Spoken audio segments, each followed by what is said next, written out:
دم گلک نیز جبور رفراندوم ترکیه مایا و پارتین ترکیه جه چالاکین خوین دربار رفراندوم ده روز به روز زیادتر دکن.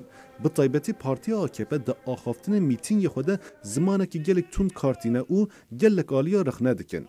انستیو روشلاتا ناوین اوه کو بنگه و لواشنگتونه کنفرانس طیبت لسر رفراندوم ترکیه پیکانی. جه انستیو بروکینگس عمر تاش پنارجه آخافتنک پیکانی و بال لسر انجام رفراندوم کشاند. دبن شرط نورمال ده از لبندا ارمه. روش آورته یا ترکیه بردامه. اپوزیسیون ترکیه دبه روش دانه کارن چالاکین خواه پیک بینن. دبه کو انجام به بناجی. بنیرین آمن اگر نابید دبه اف سده 50 آنجی زده تر بید.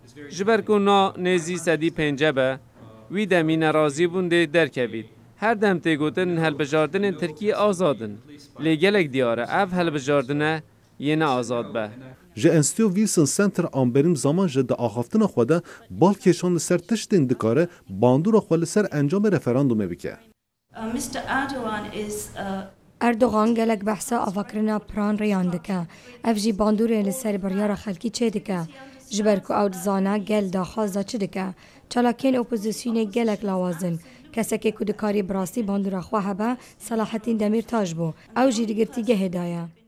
روزا یکشنبه نزد 55 میلیون حملاتین ترکیه بچن سر صندوقان او یه بریار داوی بدن. اگر اف رفراندوم جبا AKP ارینی درباز ببه وی دمی قانونا بگهن او سیستم سرکاتی ترکیه بگهورتن.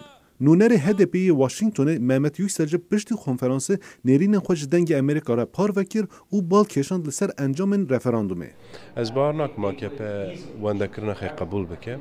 ای به رنگی که دین بخواد بکو پاش با بزنه نه AKP طیبتی اردوغان نراحتی دندر AKP دجهنه دجی او تریتار بونا اردوغانه لین کارن دنگی خدور خن مش بوجی هم گرک روشا البجارت نبنن برای کارتشتی بیشه روزن جماره جبور رفراندوم ترکیه مایه او پرسا هر پیش دکهونها که ترکیه یه صبح هفته چابا جخورابه او دمک نیز ده اف پرسی برسه و خواه ببینه.